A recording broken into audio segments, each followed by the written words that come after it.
नयगढ़ जिले में सरकार विकासर नग्न नमूना गाँव को गलानी आंबुलांस 2 किलोमीटर भार करी बोहिले कर्मचारी। नयगढ़ जिले में सरकार विकासर नग्न नमूना गाँव को रास्ता नथिबारु जाई परिला नहीं आंबुलांस। ए दृश्य उपरे भल करी नजर पकांतु।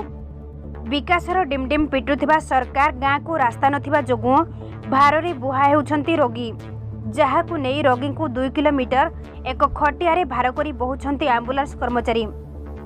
एभली घटना देखिबाकू मिलिछि नयगढ़ जिला दशपल्ला ब्लॉक रो आदिवासी बहुल चढ़ैयापल्ली पंचायतर मुजुरुबाड़ी ग्राम रे मिलिथिबा सूचना अनुसार ग्रामर किशोर चंद्र कंवर को पत्नी सेवती कंवर किछि दिन धरी ज्वर रे आक्रांत थिले, मात्र आज गुरुतर होई पड़िबारु परिवार लोके 108 आंबुलांस को सूचना देथिले।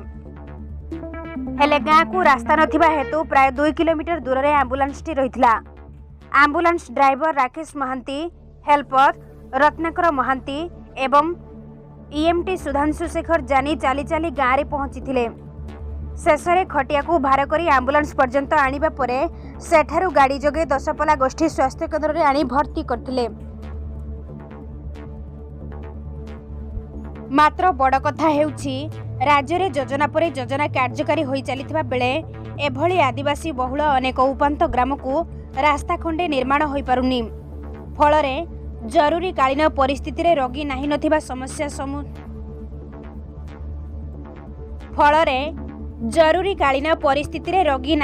समस्यार सम्मुखीन हेउथिबा बेले सरकारी योजना प्रति वास्तव में प्रश्नवाची सृष्टि करिछि। Bureau report, Nayagarh today news.